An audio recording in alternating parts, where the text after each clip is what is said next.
नमस्कार विद्यार्थियों। इससे पहले वाले लेक्चर में अपन ने देखा था कि प्रयोजन को लक्ष्यार्थ मानना संभव नहीं है। यह बात आचार्य मम्मट ने अपने इस द्वितीय उल्लास की 16वीं कारिका में भली भांति सिद्ध कर दी थी। फिर भी यदि व्यंजना विरोधी प्रयोजन को लक्ष्यार्थ ही मानना चाहे और उसके लिए प्रयोजन में भी कोई अन्य प्रयोजन सिद्ध करने का प्रयत्न करें तो ये उचित नहीं होगा, क्योंकि उस दशा में अनवस्था दोष आ जाएगा जो कि मूल का भी नाश कर देने वाला होगा। आज अपन आचार्य मम्मट के अनुसार प्रयोजन विशिष्ट में लक्षणा, प्रयोजन विशिष्ट में भी लक्षणा नहीं हो सकती, इसका विवेचन करेंगे। आचार्य मम्मट लिखते हैं, ननु पावनत्वादि धर्म युक्तमेव तटम लक्ष्यते। ननु अच्छा, पावनत्वादि धर्म युक्तम, पावनत्व आदि धर्म से युक्त ही तट लक्ष्यते लक्षणा से उपस्थित होता है। यह माना जाए तो क्या हानि हो सकती है। और गंगायास्तटे घोषः, गंगा के तट पर घोष है, इत्यतः अधिकस्यार्थस्य प्रतीति, इससे अधिक अर्थ की प्रतीति इस लक्षणा का प्रयोजन है। इति विशिष्टे लक्षणा, तो इस प्रकार पावनत्व आदि विशिष्ट में लक्षणा हो सकती है। तच्च किंच व्यंजनयेत्याह, तो फिर व्यंजना से क्या लाभ। अर्थात यहाँ पर ये कह रहे हैं कि पूर्व पक्षी अर्थात मुकुल भट्ट इत्यादि ये कह सकते हैं कि भाई पावनत्व आदि धर्म से युक्त ही तट लक्षणा से उपस्थित हो सकता है। और गंगाया तटे घोषः, गंगा के तट पर घोष है, इससे अधिक पावनत्वादि विशिष्ट तट अर्थ की प्रतीति उस लक्षणा का प्रयोजन है। इस प्रकार पावनत्वादि प्रयोजन विशिष्ट में लक्षणा हो सकती है। तब हमें व्यंजना मानने से क्या लाभ हो सकता है, इसका उत्तर देते हुए आचार्य मम्मट कहते हैं, प्रयोजनेन सहितं लक्षणीयं न युज्यते। प्रयोजन के सहित अर्थात शीतलता, पावनता आदि विशिष्ट तीर को लक्षणीयम लक्षार्थ न युज्यते, नहीं मानना चाहिए या मानना उचित नहीं है। अर्थात प्रयोजन के सहित लक्षार्थ मानना उचित नहीं है। कुतः इत्याह, क्यों उचित नहीं है ये बताते हुए वो लिखते हैं, ज्ञानस्य विषयो हि अन्यः फलम अन्यम उदाहृतम। इस कारिका की व्याख्या बहुत बार परीक्षा में पूछी जाती है, आप इसको अच्छे से समझें। क्योंकि ज्ञानस्य विषय ही अन्यः, क्योंकि ज्ञान का विषय अलग, फलम अन्यम उदाहृतम, और फल अलग कहे गए हैं। अर्थात ज्ञान का विषय अलग होता है और ज्ञान का फल अलग होता है। प्रत्यक्षादेर नीलादि विषय फलंतु प्रकटता संवित्तिर्वा, ये कह रहे प्रत्यक्षादेह, प्रत्यक्ष आदि जन्य ज्ञान का विषय नील आदि है और फल प्रकटता अथवा संवित्ति है। यहाँ आचार्य मम्मट ये कहना चाह रहे हैं कि नैयायिक और मीमांसक दोनों ही इस बात को स्वीकार करते हैं कि ज्ञान का विषय और उसका फल दोनों अलग अलग होते हैं। दोनों के मत में ज्ञान का विषय तो समान है, परंतु फल के विषय में भेद है, मतभेद है। प्रत्यक्ष आदि जन्य ज्ञान का फल नील आदि है और फल मीमांसकों के मत में प्रकटता अर्थात ज्ञातता है और नैयायिकों के मत में संवित्ति अर्थात अनुव्यवसाय होता है। अब यहाँ हम इसकी एक विस्तृत सी व्याख्या कर रहे हैं जिसको आप बहुत अच्छे से समझें। इस प्रकार ग्रंथकार ने यह सिद्ध किया कि प्रयोजन का बोध लक्षणा से नहीं हो सकता, इसलिए उस प्रयोजन के बोधन के लिए व्यंजनावृत्ति मानना आवश्यक है। परंतु मीमांसक विशिष्ट में लक्षणा मानते हैं। विशिष्ट लक्षणा का अर्थ ये है कि तट आदि लक्ष्यार्थ के बोध के साथ ही साथ शैत्य पावनत्वादि प्रयोजन का भी बोध हो जाता है। अर्थात लक्षणा केवल तट का नहीं अपितु शैत्य पावनत्वादि प्रयोजन विशिष्ट तट का बोध कराती है, इसलिए उसके बोधन के लिए लक्षणा मूला व्यंजना मानने की आवश्यकता नहीं है। इस विशिष्ट लक्षणावाद का खंडन ग्रंथकार आचार्य मम्मट ने 17वीं कारिका के उत्तरार्ध और 18वीं कारिका में किया है। इस प्रसंग में उन्होंने विशिष्ट लक्षणावाद के खंडन के लिए जो युक्ति दी है उसका अभिप्राय यह है कि ज्ञान का विषय तथा ज्ञान का फल ये दोनों अलग अलग होते हैं, उनको एक साथ मिलाया नहीं जा सकता। लक्षणाजन्य ज्ञान का विषय तट आदि है और उसका फल शैत्य पावनत्व आदि का बोध है, इसलिए इन दोनों को एक साथ न मिलाकर अलग अलग ही इसकी प्रतीति माननी चाहिए, क्योंकि विषय तथा फल में कार्य कारण भाव होता है।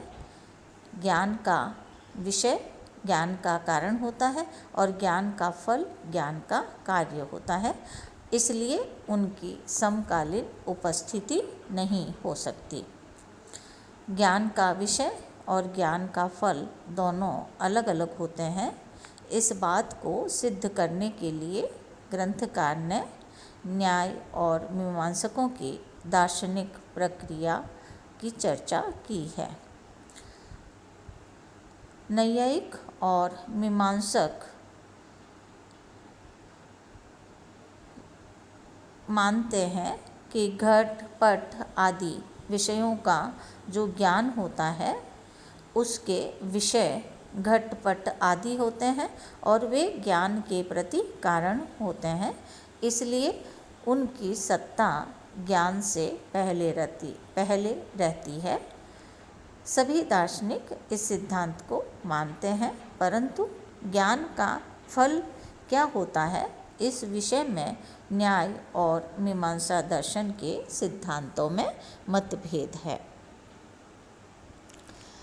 नैयायिकों के मत में ज्ञान का ग्रहण अनुव्यवसाय से होता है और मीमांसकों के मत में ज्ञान का ग्रहण ज्ञातता से होता है।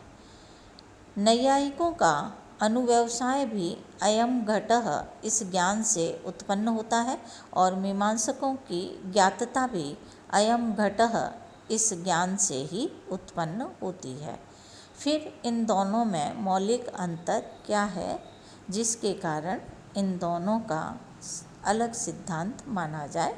इस प्रश्न का उत्तर यह है कि नैयायिकों का अनुव्यवसाय आत्मा में रहने वाला धर्म है और मीमांसकों की ज्ञातता घट आदि विषय में रहने वाला धर्म है। इस भेद के कारण इन दोनों का अलग सिद्धांत माना जाता है। प्रकृति में इस सारी चर्चा का प्रयोजन यह है कि जब वह सिद्धांत मान लिया जाता है कि ज्ञान का विषय और उसका फल अलग अलग होते हैं, तब लक्षणाजन्य ज्ञान का विषय तट और उसका फल पुण्यत्व, मनोहारत्व या शैत्य पावनत्व आदि भी अलग अलग मानने होंगे और उसकी उत्पत्ति समकाल में मानना संभव नहीं है। अतएव विशिष्ट लक्षणा का सिद्धांत भी नहीं माना जा सकता। इसके साथ साथ हम नैयायिकों का जो अनुव्यवसाय सिद्धांत है और मीमांसकों का जो ज्ञातता सिद्धांत है उसको भी समझ लेते हैं। न्याय सिद्धांत के अनुसार पहले विषय से उसका ज्ञान उत्पन्न होता है।